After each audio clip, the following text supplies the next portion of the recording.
மேஷராசிக்காரர்களை ஏதோ ஒரு நோய் அல்லது ஒரு விதமான முடக்கத்தில் வைத்திருந்தார். மேலும் வம்பு வழக்கு போன்ற பிரச்சனைகளாக இருந்தாலும் அல்லது நோய் சம்பந்தப்பட்ட பிரச்சனைகளாக இருந்தாலும், அதாவது 6ஆம் வீட்டுக்கு சனியின் பார்வை என்பதனால் கடன் வாங்க வேண்டியது வரும். அதனை சுபகடன்களாக மாற்றிக்கொள்வது புத்திசாலித்தனம்.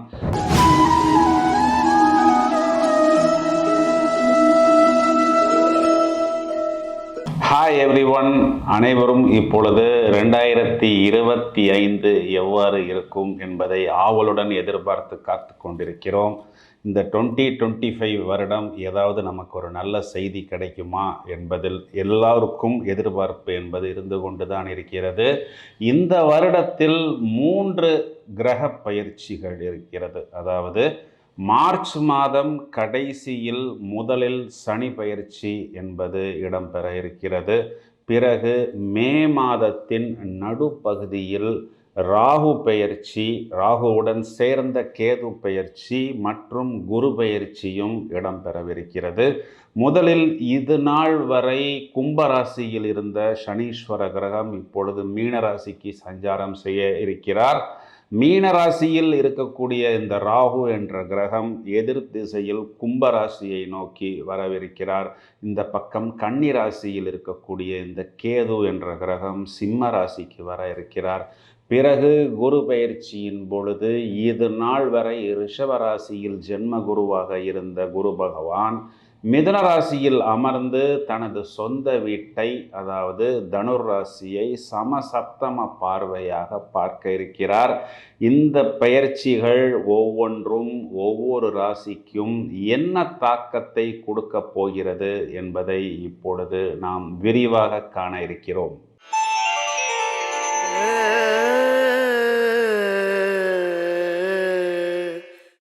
மேஷராசியை முதலில் எடுத்துக்கொள்வோம். மேஷராசிக்காரர்கள் பொதுவாகவே ராசி அதிபதி செவ்வாய் என்பதால் காலில் சுடுதண்ணி ஊற்றியது போல் மிகவும் சுறுசுறுப்பாகவும் மிகவும் பரபரப்பாகவும், அவர்கள் இருக்கக்கூடிய இடத்தில் அனைவரது கவனமும் அவர்கள் பக்கம் இருக்க வேண்டும் என்பதில் மிகவும் துடிப்புடன் செயல்படுவார்கள்.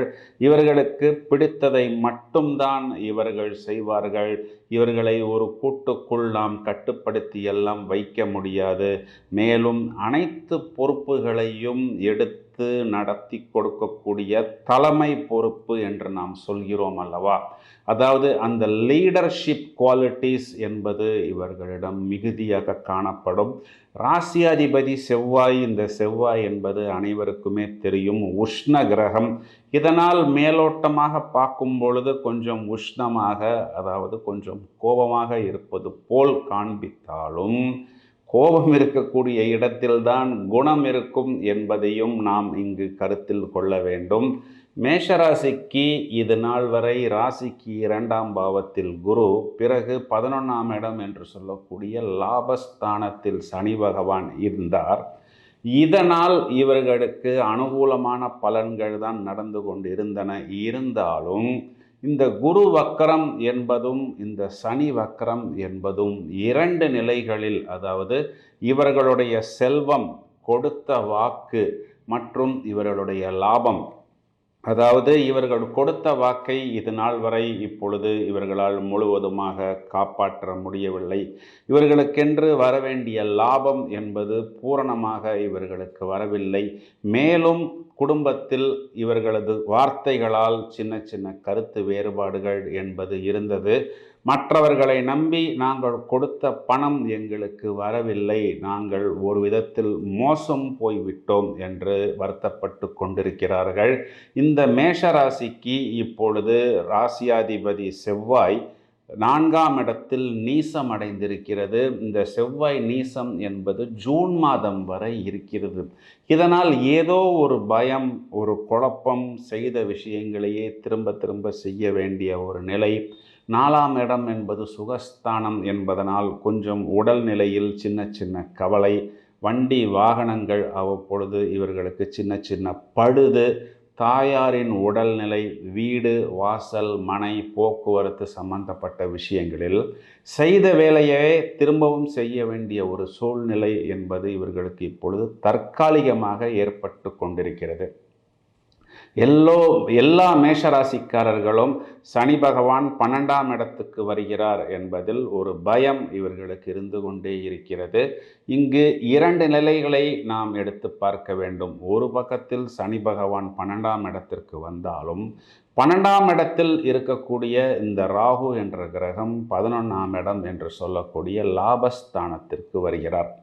12ஆம் இடத்தில் சனி வரும் பொழுது இவர்களுக்கு கொஞ்சம் வீண் செலவு, வீண் விரயம் என்பது உத்தியோகம் சார்ந்து, தொழில் சார்ந்து கடன் வாங்க வேண்டிய சூழ்நிலை என்பது ஏற்படும். நாம் வாங்கக்கூடிய கடனை ஒரு சுபகடனாக, ஒரு இன்வெஸ்ட்மெண்ட்டாக நாம் மாற்றிக்கொள்வது இங்கு புத்திசாலித்தனம். 12ஆம் வீடு என்பது அயன சயன ஸ்தானம் என்பதனால் இரவு நேரத்தில் குறிப்பாக இவர்களுக்கு வரக்கூடிய அந்த தொலைபேசி அழைப்புகளாக இருந்தாலும், அல்லது கணவன் மனைவி மேம்பாடு, கணவன் மனைவி உறவில் ஏதாவது சின்ன சின்ன கோளாறுகளாக இருந்தாலும், இவர்கள் வழக்கமாக வேகமாக கோபப்படாமல் கொஞ்சம் பொறுமையாக செயல்படுவது இவர்களுக்கு புத்திசாலித்தனம். மேலும் வெளிநாட்டு தொடர்பில் நான் புதிதாக ஒரு முதலீடு செய்கிறேன், வெளிநாட்டில் நான் இப்பொழுது நிறைய எக்யூப்மெண்ட் வாங்க போகிறேன், ப்ராடக்ட் வாங்க போகிறேன், அங்கே சென்று பிரான்ச் போட போகிறேன் என்று முதலீடு செய்பவர்கள் இந்த 7.5 வருடமும் காத்திருக்க வேண்டிய தேவை என்பது இல்லை. ஒரு வருடம் கொஞ்சம் அமைதியாக காத்திருந்தால் பிறகு இவர்களுக்கு இந்த 12ஆம் இடத்தில் இருக்கக்கூடிய சனி பகவானுக்கு குரு பார்வை என்பது கண்டிப்பாக கிடைத்துவிடும்.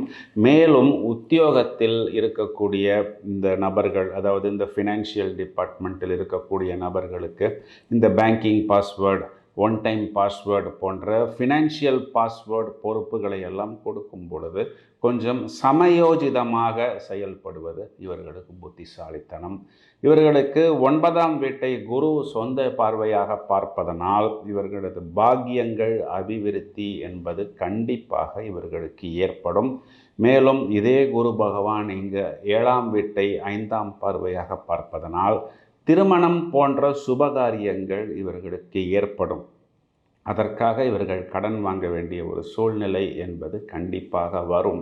மேலும் 11ஆம் வீட்டில் லாபஸ்தானத்தில் நிகரற்ற லாப பலன்களை, நினைத்த காரியங்களை வெற்றிகரமாக செயல்படுத்துவதற்கு இங்கு ராகு என்ற கிரகம் வந்து அமர்கிறது. இந்த 11ஆம் இடம் என்பது பாதகஸ்தானமாகவும் அதே நேரத்தில் லாபஸ்தானமாகவும் மேஷராசிக்கு வருவதனால் இந்த ராகு என்பவர் பொதுவாக பாதக பலன்களையும் கொடுப்பார், லாபத்தையும் கொடுப்பார். ஆனால் இங்கு இந்த ராகு என்ற கிரகம் குருவின் பார்வையில் வந்து அமர்வதனால் இது குரு சண்டாள யோகமாக, அதாவது இந்த ராகு என்ற கிரகத்தின் தீமையான பலன்கள் முழுவதுமாக கட்டுப்பட்டு குரு பார்வையால் பூரணமாக சுபக்கிரகமாக நமக்கு நல்ல லாபத்தை அள்ளி கொடுக்கக்கூடிய ஒரு கிரகமாக வருவதனால் ஒரு பக்கத்தில் உங்களுக்கு ஒரு கதவு அடைக்கப்பட்டிருந்தாலும் மறுபக்கத்தில் இன்னொரு கதவு திறக்கப்பட்டிருக்கிறது. எனவே உங்களுக்கு வரவேண்டிய லாபம் என்பது பூரணமாக வரும். சுபாவத்தில் இந்த ராகு என்ற கிரகம் அனைவருக்குமே தெரியும். மேலும் விரிவாக்கக்கூடியது, எக்ஸ்பான்ஷன், மல்டிப்ளிகேஷனை குறிகாட்டுவதனால் லாபத்தில் எந்த விதமான ஒரு குறையும் பொதுவாகவே இருக்காது. 5ஆம் இடத்தில் கேது வந்து அமரவிருக்கிறார். இதனால் வரை 6ஆம் இடத்தில் குறிப்பாக உத்திர நட்சத்திரத்தில் இருந்த கேது பகவான் மேஷராசிக்காரர்களை ஏதோ ஒரு நோய் அல்லது ஒரு விதமான முடக்கத்தில் வைத்திருந்தார். மேலும் வம்பு வழக்கு போன்ற பிரச்சனைகளாக இருந்தாலும் அல்லது நோய் சம்பந்தப்பட்ட பிரச்சனைகளாக இருந்தாலும், அதாவது அந்த வைத்தியத்தை மாற்றுவதன் மூலமாகவோ அல்லது வைத்தியரை மாற்றுவதன் மூலமாகவோ அல்லது வேறு ஒரு லைஃப் ஸ்டைல் மாடிஃபிகேஷன், இயற்கை வைத்தியம் போன்ற விஷயங்களை எடுத்துக்கொண்டு இவர்கள் மேலும் அபிவிருத்தி என்பது கண்டிப்பாக பெற முடியும். குறிப்பாக திருமணம், பாக்கியம், வாகனங்கள் வாங்குவது போன்ற அனைத்து விஷயங்களும் மேஷராசிக்கு அனுகூலமாக இருக்கிறது. குறிப்பாக இந்த செவ்வாய் என்ற கிரகம் கடகத்தை ஜூன் மாதத்தில் கடந்து சிம்மத்துக்கு வரவிருக்கிறார். அதற்காக முதல் 6 மாதம் செவ்வாய் நீசமடையக்கூடிய காலகட்டங்களில் பூரணமாக சுபபலன்கள் நடக்காது என்பது அல்ல. இங்கு செவ்வாய் என்ற கிரகம் நீச வக்கரமும் அடைவதனால் நீச வக்ரம் என்பதை நாம் உச்சபலத்துக்கு சமமாக எடுத்து கொள்ள வேண்டும் என்றுதான் சாஸ்திரங்களும் சம்பிரதாயங்களும் சொல்கின்றன. அதாவது 6ஆம் வீட்டுக்கு சனியின் பார்வை என்பதனால் கடன் வாங்க வேண்டியது வரும். அதனை சுபகடன்களாக மாற்றிக்கொள்வது புத்திசாலித்தனம். 9ஆம் வீட்டை குரு பார்ப்பதனால் பாக்கியங்கள் ஏற்படும், கண்டிப்பாக லாபம் வரும்.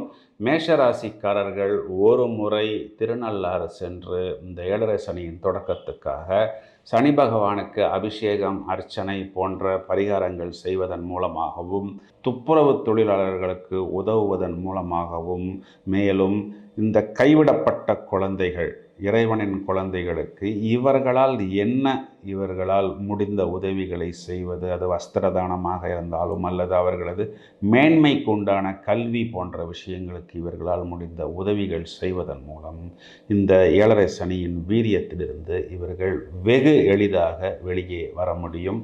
வாழ்த்துக்கள்.